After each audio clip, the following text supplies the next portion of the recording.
इस सेवक के लिए क्या आज्ञा है स्वामी परमेश्वर?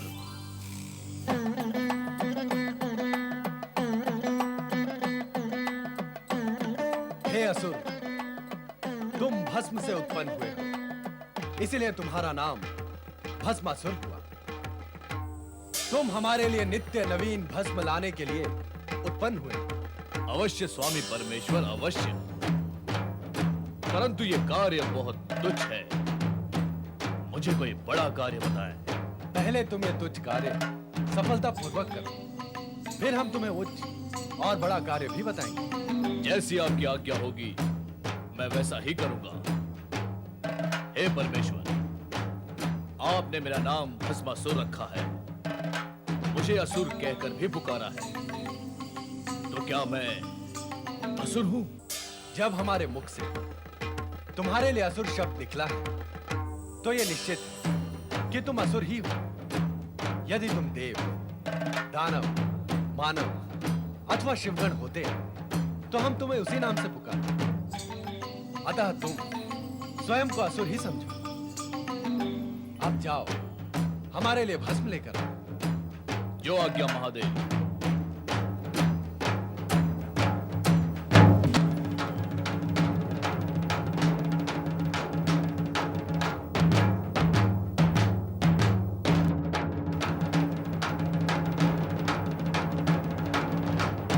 यहाँ तो दूर दूर तक कहीं भी शमशान भूमि दिखाई नहीं देती। मुझे परमेश्वर के लिए चिता भस्म कहां से प्राप्त होगी?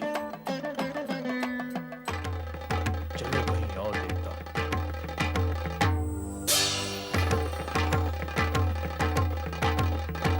यहां भी कोई शमशान दिखाई नहीं देता। क्या करूं?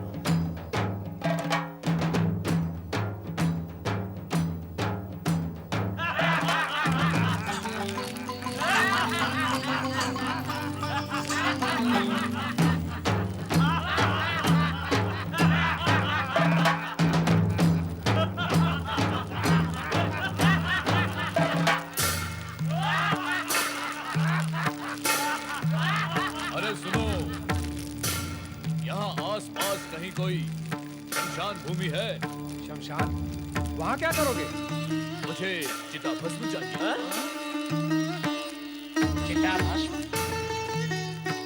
कौन हो तुम? चिता भस्म क्यों चाहते हो? क्या करोगे चिता भस्म का? मैं भस्मासुर हूँ।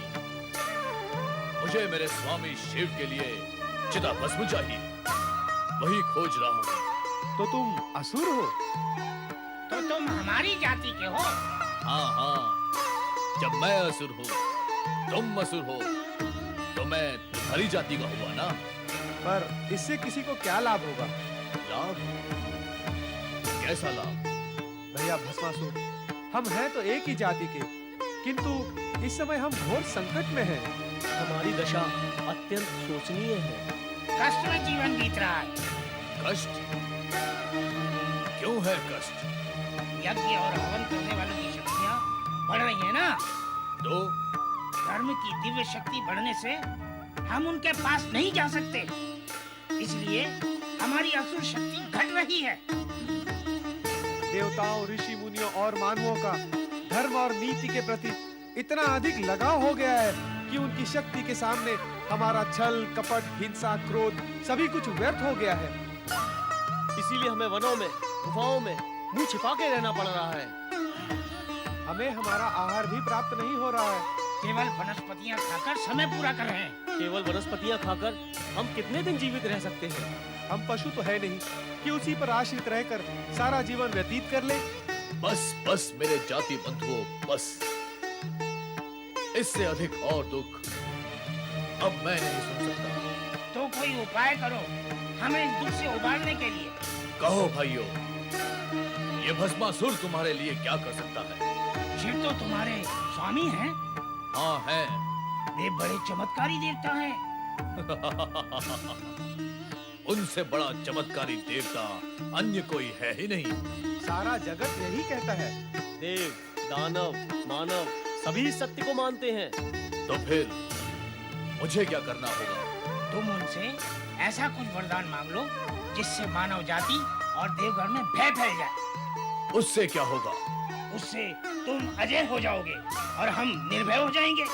मैं अजय हो जाऊंगा और तुम निर्भय हो जाओगे। पर कैसे? अपने स्वामी शिव का वरदान पाकर। और कैसे? वरदान पाते ही तुम अजय और शक्तिशाली हो जाओगे। फिर हम सब मिलकर तुम्हें अपना असुर सम्राट बना लेंगे। और हम तुम्हारे सैनिक बन जाएंगे। तुम मेरे सैनिक और मैं तुम्हारा सम्राट, अजय सम्राट। बनूंगा, अवश्य बनूंगा। मैं असुरों का सम्राट अवश्य बनूंगा। किंतु तब बन सकोगे जब अपने चमत्कारी देव स्वामी शिव से वरदान प्राप्त कर लोगे। हाँ, तभी बन सकोगे सम्राट। वो भी प्राप्त कर लूंगा। मैं अपने परमेश्वर शिव से वरदान अवश्य प्राप्त करूंगा।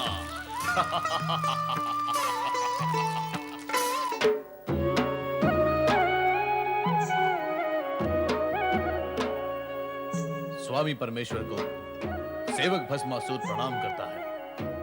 आओ भस्मासुर, भस्म ले आए। आज भस्म नहीं मिली स्वामी परमेश्वर। क्यों?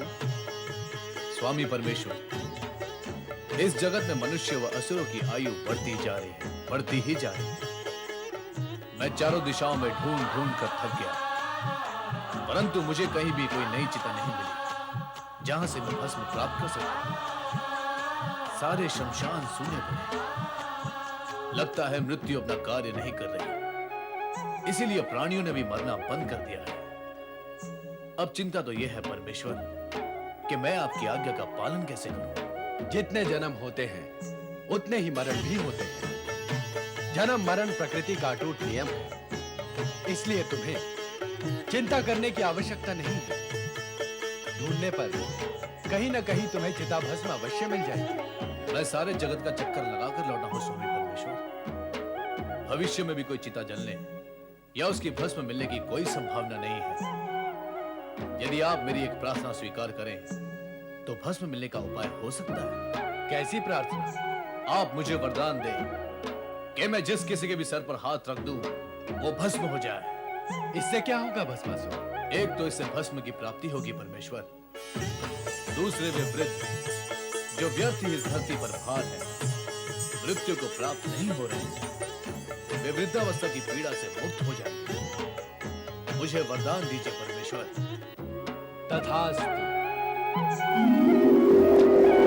अब तुम जिस प्राणी के सर पर हाथ रख दोगे वो भस्म का ढेर हो जाएगा, परंतु ध्यान रहे मृत्यु के समीप पहुंचे और वृद्धावस्था के कष्टों से मुक्त करने के लिए ही तुम प्राणियों पर इसका उपयोग करोगे। निर्दोष प्राणियों पर इसका उपयोग नहीं करना। कदापि नहीं परमेश्वर, कदापि नहीं। आप तो आशुतोष हैं, सभी की आशा को संतुष्ट करते हैं। मुझे तो आशा भी नहीं थी कि आप मेरी प्रार्थना को सुनकर इतने शीघ्र वरदान भी दे देंगे। अब मैं कैलाश पर्वत पर चिता भस्म का ढेर लगा दूंगा। आपकी जय हो परमेश्वर, आपकी जय हो।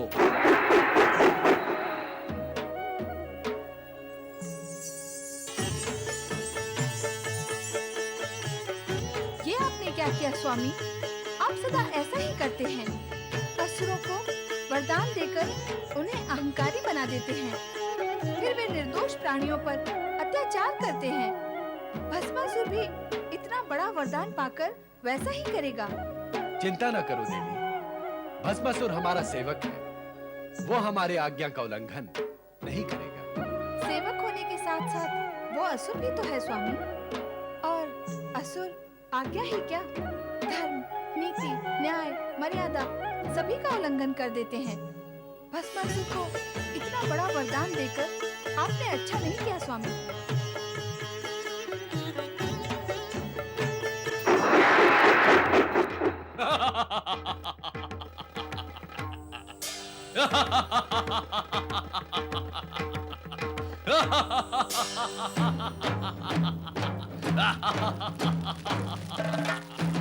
ले आए चमत्कारी देवता शिव से वरदान। लेने गया था तो खाली हाथ क्यों लौटता? हमें विश्वास था कि तुम वरदान लेकर ही लौटोगे। पर अब मुझे विश्वास करना है। कैसा विश्वास? स्वामी परमेश्वर ने मुझे वरदान दिया है कि मैं जिस किसी के भी सर पर हाथ रख दूंगा वो भस्म हो जाएगा। असुर सम्राट भस्मासुर की जय। असुर सम्राट भस्मासुर की जय। पर असुर सम्राट, आप विश्वास की बात कर रहे थे। जो अभी आपको करना है वो क्या है?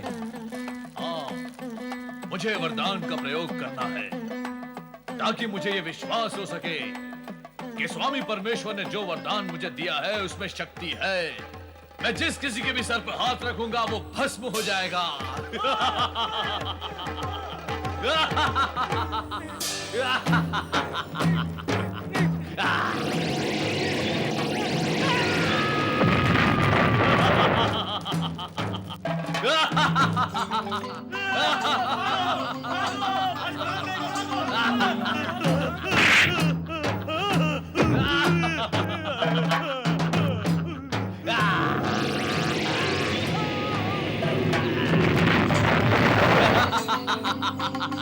असुर सम्राट, ये आप क्या कर रहे हो? प्रयोग कर रहा हूँ। अरे प्रयोग कोई अपनों पर किया जाता है, प्रयोग तो दूसरों पर किया जाता है।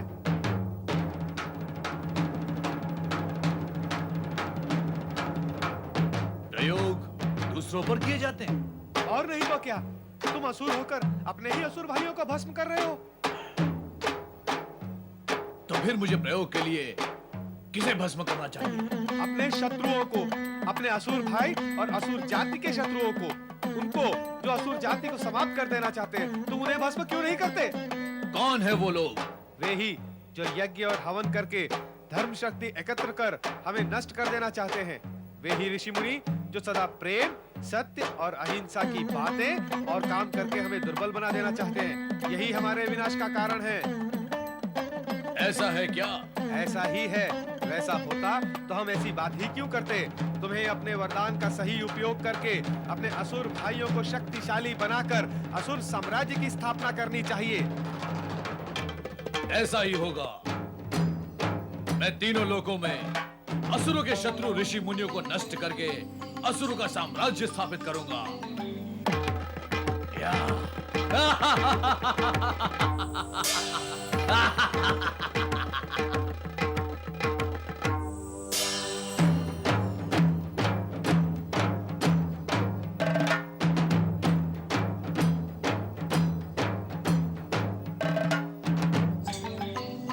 ओम इंद्राय स्वाहा, ओम इंद्राय स्वाहा, ओम इंद्राय स्वाहा, ओम अग्नये स्वाहा।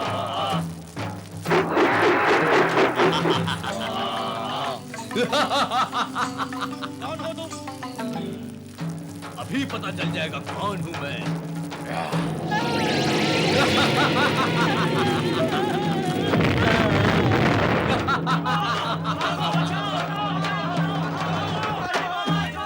सर्वाभरण भूषितायै स्वाहा, सर्वाभरण भूषितायै स्वाहा,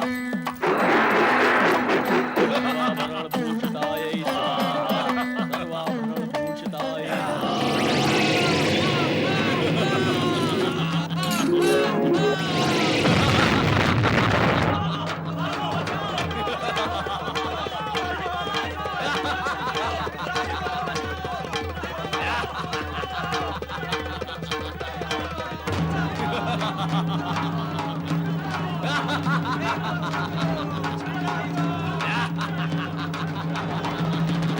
ये दुष्ट भस्मासुर निर्दोष प्राणियों को ही समाप्त करता जा रहा है।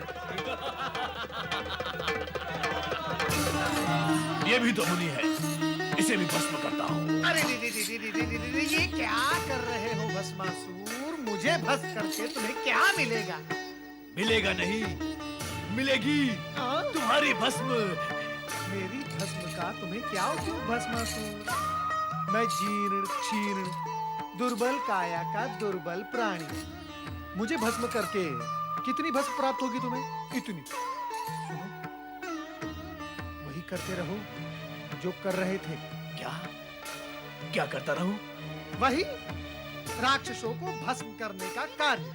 मोटे मुटल्ले हट्टे कट्टे होते हैं ये राक्षस, उन्हें भस्म करो, चारों ओर भस्म ही भस्म हो जाएगी। हाँ। अरे नारद, क्या तू मुझे मूर्ख समझता है? नहीं नहीं, जब तक तुम्हारे सम्मुख खड़ा हूं तब तक तुम्हें मूर्ख कैसे समझ सकता हूं? नहीं, तू सामने खड़ा होकर ही मुझे मूर्ख समझ रहा है नारद। नहीं नहीं। इसीलिए तो राक्षसों को भस्म करने की कुमंत्रणा दे रहा है। अरे परंतु मैं तुम सब ऋषि, मुनि, देवगण, ब्रह्मा, विष्णु, इंद्र सभी को भस्म करके तीनों लोकों पर विजय प्राप्त करूंगा। परंतु उससे पूर्व मैं सर्वप्रथम तुझे ही भस्म कर अरे दूंगा। भस्मासुर, सर्वप्रथम त्रिलोक पर तो विजय प्राप्त कर लो, फिर नारायण नारायण।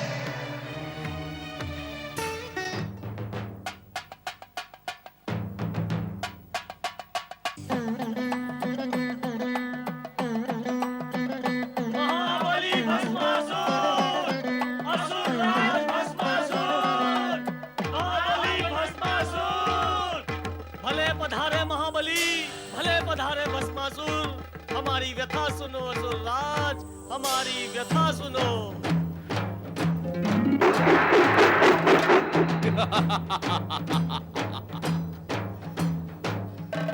असुर भाइयों, मैंने अपने भस्मक वरदान का प्रयोग करके तीनों लोगों में आतंक ही आतंक मचा दिया है। अब कहो, तुम मुझसे क्या चाहते हो? महाबली भस्मासुर, आपके आतंकवाद से हमारा क्या हित होगा? तो फिर कैसा हित चाहते हो तुम? सारी असुर जाति का हित चाहते हैं हम। देखते नहीं, देवताओं के भय से हम वन में किस प्रकार छुपे हुए हैं। असुर सम्राट भस्मासुर की जय। असुर सम्राट भस्मासुर की जय। असुर सम्राट, ये वस्त्र उपहार के रूप में है। और ये है असुर सम्राट की तलवार।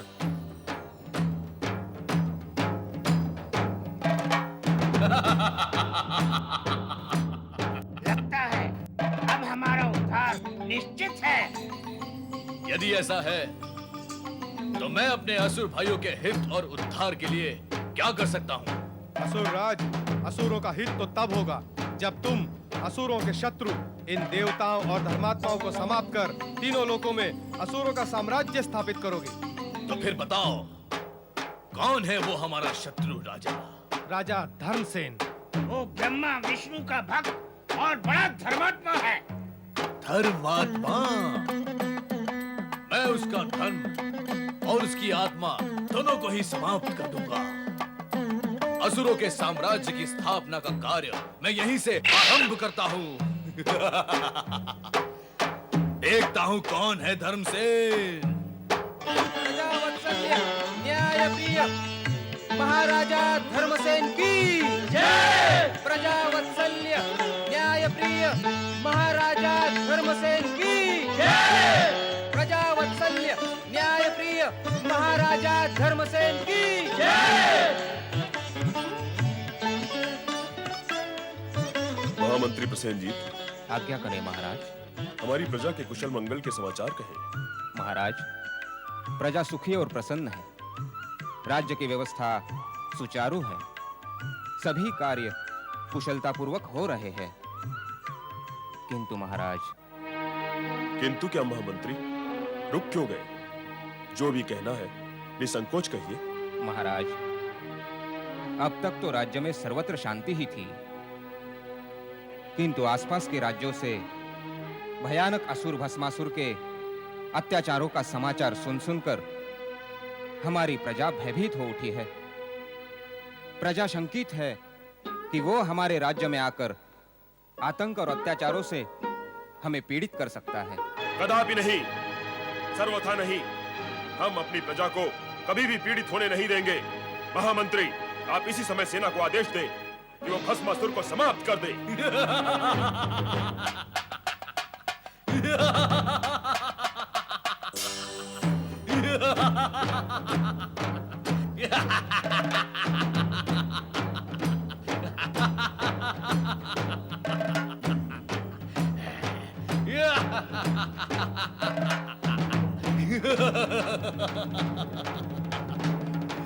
भस्मासुर को समाप्त करने का विचार हो रहा है। राजा धर्मसेन, क्या ये नहीं जानता कि अब तेरे समाप्त होने का समय समीप आ पहुंचा है? सेनापति, इस दुष्ट को समाप्त कर दो।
मुझे समाप्त करने का विचार करने वाला राजा धर्मसेन स्वयं समाप्त हो गया और इस राज्य में असुरों का अधिकार स्थापित हो गया।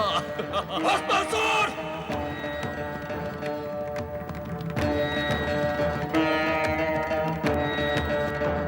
महाराज धर्मसेन के पुत्र वृषसेन के होते हुए एक असुर इस राज्य के सिंहासन पर कदापि नहीं बैठ सकता।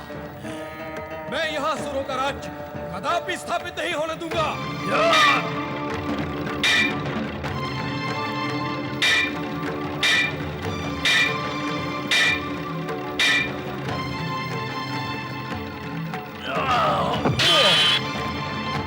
स्वामी, स्वामी ये बहुत भयानक दैत्य है। ये अपने वरदान से आपको एक भस्म कर सकता है, इसलिए यहाँ से भाग चले, इसी में हमारा हित है स्वामी।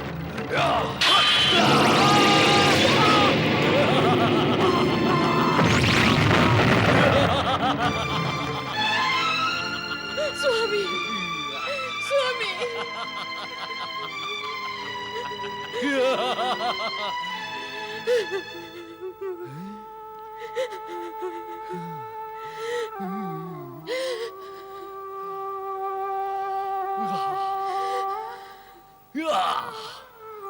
स्वामी, स्वामी, ये क्या हो गया स्वामी?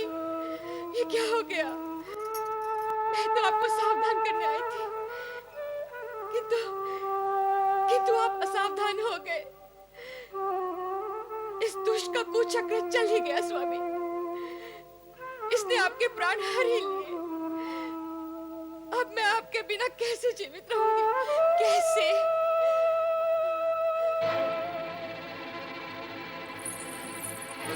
हत्यारे, पापी, दुष्ट, इस प्रकार मुझे क्या देख रहा है? ये तो असुर है, तामसिकता और अवगुणों का भंडार। मैं अपने पति के बिना एक पल भी जीवित नहीं रह सकती। अब विलंब ना कर, मुझे भी भस्म कर दे। नहीं, कर दे मुझे भस्म। नहीं। तुम जैसी परम सुंदरी को भस्म करके मैं अपना ही अहित करूं, इतना मूर्ख मैं नहीं हूं। मैं तो तुम्हें अपनी महारानी बनाऊंगा। महारानी, आओ मेरे पास आओ महारानी।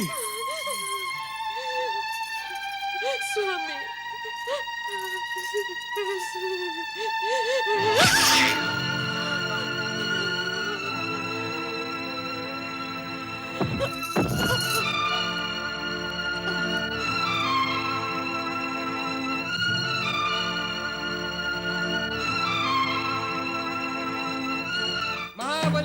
भस्मासुर की जय। महाबली भस्मासुर की जय। महाबली भस्मासुर की जय। महाबली असुर राज की जय। महाबली असुर राज की जय। महाबली असुर राज की जय। महाबली असुर राज की जय। नारायण नारायण। परमपिता, भस्मासुर ने पृथ्वीलोक पर भयंकर उत्पात मचा रखा है। अहंकार के मद में उसके अत्याचार दिन प्रतिदिन बढ़ते ही जा रहे हैं। उसने तो स्वर्गलोक पर आक्रमण करके देवताओं को वहां से निष्कासित करने का निश्चय भी कर लिया है। यदि उसका यह निश्चय पूर्ण हो गया तो अनर्थ हो जाएगा परमपिता, अनर्थ हो जाएगा। उसे नष्ट करने का कोई आप उपाय करें। नष्ट तो उसे होना ही है नारद। विनाशकारी प्राणी अधिक समय तक तो पृथ्वी पर नहीं टिकता।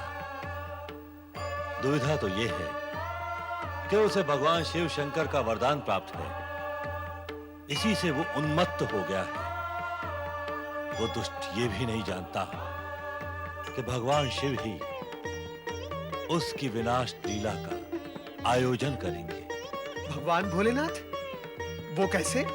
भस्मासुर के मन में नारी मोह जागृत हो चुका है। अतः भगवान शिव किसी सुंदर नारी द्वारा उसका अंत करवाएंगे। अब तुम जाओ नारद। नारायण नारायण नारायण नारायण नारायण। ये तो सारा जगत न जाने कब से सुन रहा है। लक्ष्मी लक्ष्मी तो तुम कभी बोलोगे नहीं। नारायण नारायण। माता, इससे पूर्व भी इस विषय पर चर्चा हो चुकी है और तब भी मैंने यही निवेदन किया था कि नारायण नाम में ही लक्ष्मी भी समाहित है। सो तो ठीक है, किंतु ये बताओ, तुम इतने समय तक थे कहाँ? त्रिदेव की लीलाओं को साकार रूप देने में व्यस्त था। अर्थात अब तुम्हारे प्रश्न समाप्त हुए हैं? नहीं नहीं माता, कदापि नहीं। प्रश्न तो प्रलय पर्यंत समाप्त नहीं होंगे। प्रश्न, सूचना एवं भक्ति, यही तो नारद का जीवन है। किंतु भस्मासुर के विषय में तुमने हमें कोई सूचना नहीं दी। सुना है कि पृथ्वी लोक पर निर्दोष प्राणियों को भस्म करने का जो भयंकर तांडव उसने मचा रखा है, उससे समस्त प्राणी पीड़ित है। सत्य सुना है आपने। किंतु ये सत्य तुमने नहीं सुना है नारद। सारे जगत को, सारे जगत की भली बुरी सूचनाएं देते रहते हो, फिर ये सूचना क्यों नहीं दी तुमने? माता, आपसे और भगवान श्री हरि विष्णु से इस जगत की कौन सी घटना छिपी हुई है? आप तो सर्वज्ञ हैं। अपनी दिव्य दृष्टि से आप जो चाहें, जब चाहें देख सकते हैं, जान सकते हैं। क्या श्री हरि विष्णु ने इस विषय में आपसे कुछ नहीं कहा? वे यहाँ होते तो कहते। वे अपने भक्तों की रक्षा करने पृथ्वी लोक गए हैं। भक्तों की रक्षा करने के लिए पृथ्वी लोक गए हैं? कौन से भक्तों की? भस्मासुर के अत्याचारों से मेरे देखते देखते कई निर्दोष प्राणी प्राणहीन हो गए, किंतु मैंने तो वहां श्रीहरि को किसी भक्त की रक्षा करते हुए नहीं देखा। कैसे देखते नारद? अपने साकार रूप में होते तो देखते ना। भक्तों की रक्षा के लिए हमें कभी-कभी निर्गुण और निराकार रूप धारण करने पड़ते हैं। क्या तुम इस रहस्य को नहीं जानते? प्रभु, आपके रहस्य और आपकी निराली लीला को जानना नारद के वश में नहीं है। आप तो केवल मुझे ये बताएं कि भस्मासुर को भस्मीभूत करने के लिए आप क्या उपाय कर रहे हैं? परमपिता ब्रह्मा जी का यह कहना है कि भस्मासुर के मन में नारी का मोह उत्पन्न हो चुका है। उसका अंत केवल नारी द्वारा ही होगा। ये क्या रहस्य है? नारद, तुम कहते हो कि ये रहस्य है, किंतु तुम्हें सब कुछ बता देने के पश्चात ये रहस्य कहां रह जाएगा? इसलिए उत्तम यही होगा कि तुम इस रहस्य को रहस्य ही रहने दो। भस्मासुर की महाबली। बंद करो ये जय जयकार। ये जय जयकार हमारे क्रोध को और भी भड़का देती है।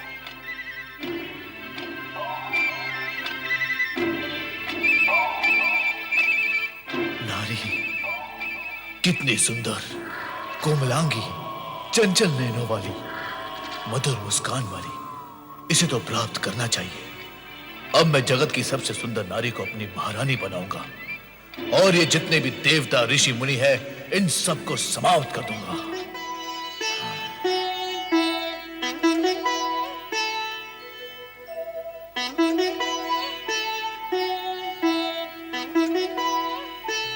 रक्षा करे भोलेनाथ, रक्षा करे भोलेनाथ, रक्षा करे भोलेनाथ, रक्षा करे। क्या हुआ नारद, इतने व्यग्र क्यों हो रहे हो? ये सब आप ही की कृपा का दुष्परिणाम है भोलेनाथ। तो क्या अब हमारी कृपा से दुष्परिणाम भी होते हैं? अवश्य होते हैं, हुए हैं और हो रहे हैं भोलेनाथ। अयोग्य और दुष्ट प्राणी को यदि ऐसे पद, अधिकार और सुविधाएं दी जाएं जिसके वो योग्य ही नहीं है, तो क्या वो उसका दुरुपयोग नहीं करेगा भोलेनाथ? और फिर उसके दुष्परिणाम नहीं होंगे? तुम किसके विषय में कह रहे हो नारद? आप सब जानते हुए भी भोले बनते हैं, तभी तो आपको सब भोलेनाथ कहते हैं। आप भली भांति जानते हैं कि मैं भस्मासुर के विषय में कह रहा हूं। तुम्हें क्या कष्ट दिया उसने? कष्ट? भोलेनाथ, वो मेरे सर पर हाथ रखने चला था। फिर तुमने क्या किया नारद? प्राण बचाकर भागने के अतिरिक्त मैं करता भी क्या माता? भोलेनाथ, मेरे प्राण तो जैसे तैसे बच गए, किंतु उस दुष्ट असुर ने मृत्यु का नंगा नाश ही आरंभ कर दिया था। भोलेनाथ, वो दुष्ट असुर निर्दोष प्राणियों को भस्म की ढेरी बनाता जा रहा है। भोलेनाथ, मेरी समझ में नहीं आता भोलेनाथ, आप क्यों दे देते हैं वरदान ऐसे दुष्ट प्राणियों को जिसके वो योग्य ही नहीं होते? आपकी कृपा और वरदान का कितना अनुचित लाभ उठा लेते हैं ये दुष्ट असुर। माता, भोलेनाथ, मुझे तो लगता है वो संपूर्ण सृष्टि में प्रलय ही मचा देगा। मैंने तो पहले ही कहा था कि ऐसा वरदान पाकर यह असुर उत्पात अवश्य करेगा। इस जगत में ऐसा कौन है जिसने वरदान, अधिकार, पद और सुविधाएं पाकर उत्पात न किया हो? सबके सब आप जैसे कल्याणकारी और भोले भंडारी तो है नहीं भोलेनाथ। पता नहीं क्या स्थिति होगी निर्दोष जन की। चिंता न करो नारद, हम शीघ्र ही इस अनर्थ को रोक देंगे। भस्मासुर, तुरंत उपस्थित हो जाओ।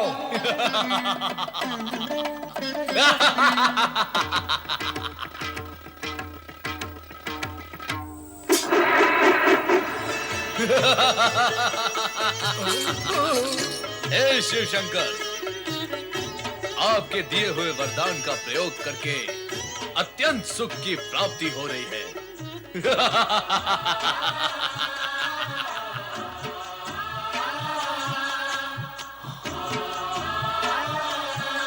ये सुंदरी कौन है? मुझे इस प्रकार क्रोध से न देखो सुंदरी। क्रोध में तो तुम और भी अधिक सुंदर दिखाई देती हो। मैं ये सोचता था कि मैं अपने शत्रुओं को समाप्त करने के पश्चात जब इस त्रिलोक का सम्राट बन जाऊंगा तो मेरी साम्राज्ञी कौन होगी? परंतु तुम्हें देखने के पश्चात प्रश्न और सोच दोनों ही समाप्त हो गए। आओ, मेरे पास आओ।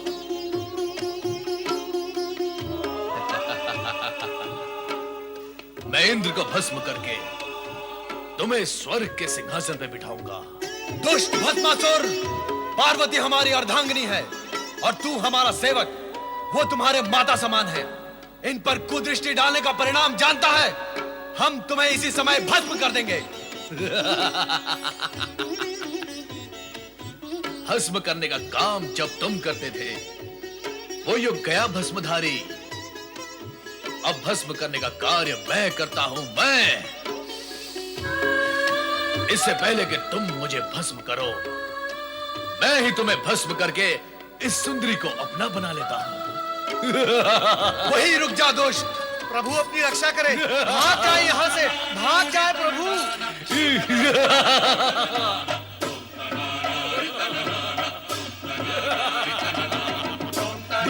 भस्मासुर,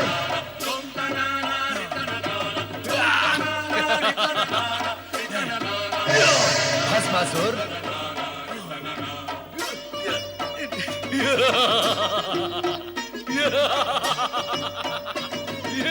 भस्मासुर,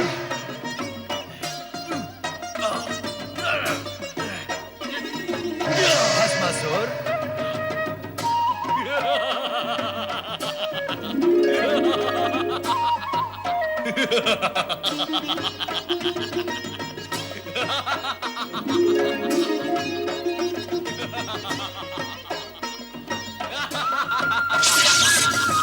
नारायण नारायण। अयोग्य प्राणी को अधिक अधिकार देने का परिणाम सदा दुखदाई होता है। देवेश्वर, आप ही से वरदान पाया है और अब आप ही को भस्म करने पर तुला हुआ है ये दुष्ट प्राणी। नारायण नारायण। अब तो मुझे ही कुछ उपाय करना होगा।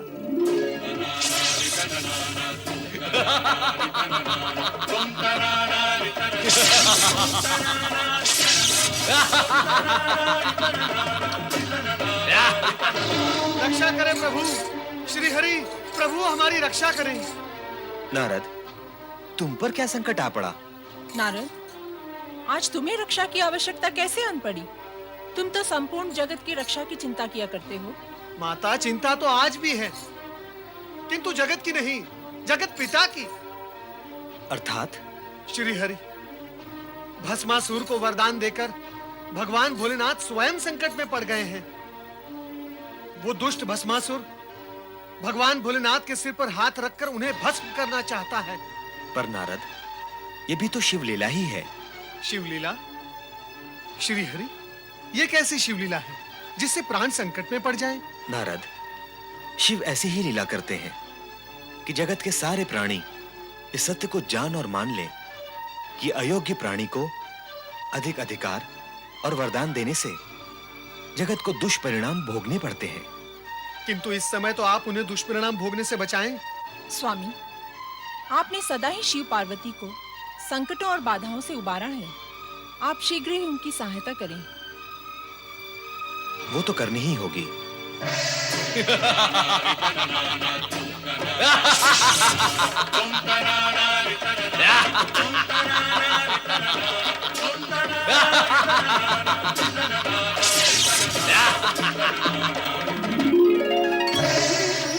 ये सब क्या हो रहा है स्वामी?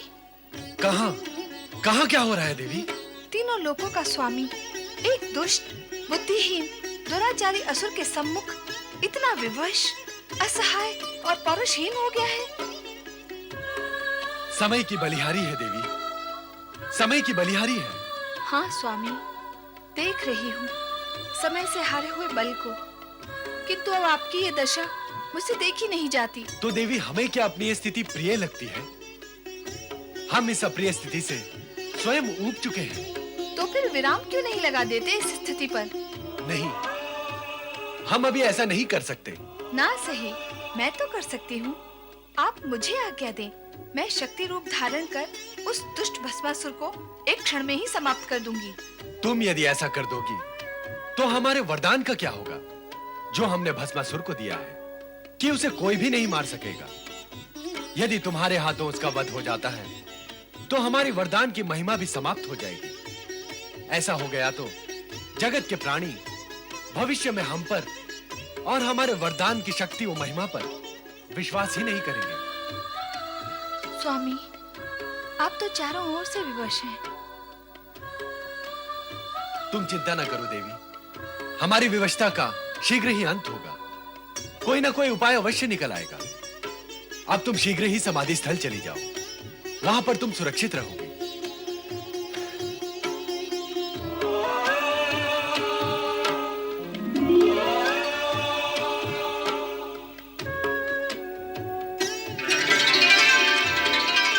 कहाँ है शिव शंकर? कहाँ है महादेव?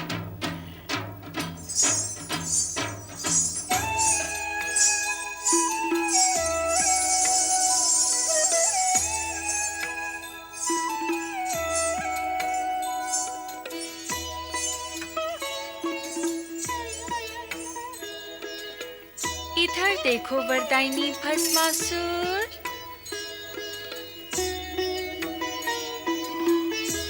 ध्यान से देखो।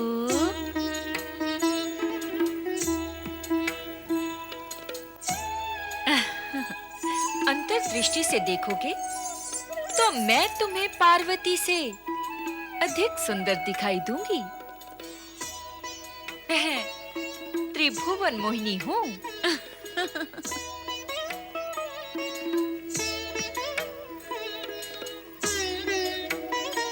रूप और सुंदरता में मेरी बराबरी करने वाली अन्य कोई सुंदरी इस जगत में नहीं है। मुझे अपनी महारानी बनाकर जगत का सर्वोत्तम सुख भोगो भस्मासुर। मुझसे विवाह करके भस्म करने के इस झंझट से सदा के लिए मुक्त हो जाओ। तुम तो अनुपम सुंदरी हो। मैं तुमसे अवश्य विवाह करूंगा, इसी समय विवाह करूंगा। मैं भी यही चाहती हूँ और तुम भी यही चाहते हो। फिर विवाह में विलंब क्यों? विलंब तो तुम कर रही हो सुंदरी। मैं तो तुम्हें पाने के लिए आतुर हूँ। चलो विवाह करें। तनिक रुको भस्मासुर। हमारी कुलरीति ये है कि विवाह से पूर्व अपने कुल देवता के सम्मुख नृत्य गान करके उन्हें प्रसन्न करना पड़ता है। नहीं तो कुल देवता रुष्ट हो जाते हैं और विवाहित जीवन संकट में पड़ जाता है। नहीं नहीं, हमें संकट में नहीं पड़ना है। हम असुर तो दूसरों को संकट में डालते हैं। बताओ, कौन है तुम्हारे कुल देवता और नृत्य कहाँ करना है सुंदरी? आओ।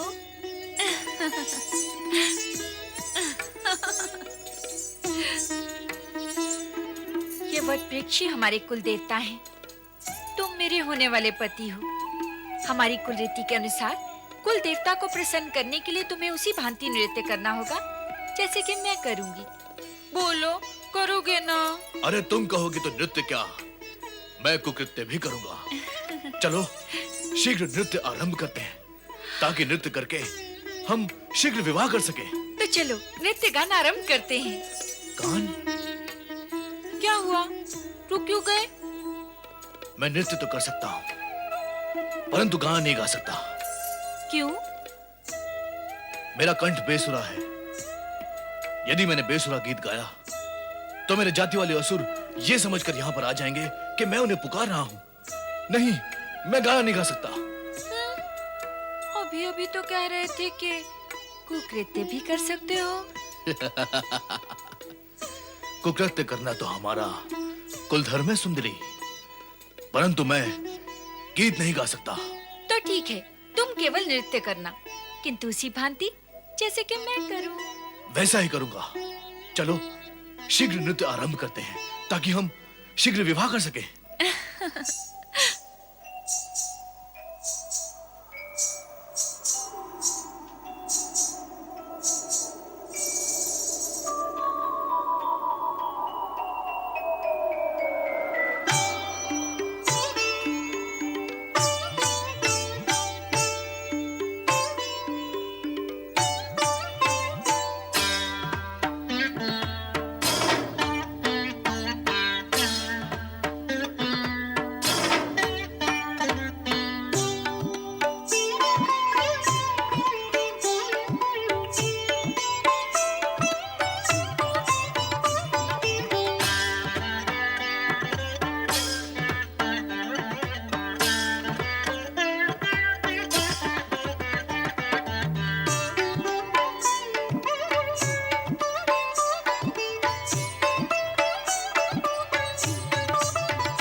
देवादिदेव प्रणाम।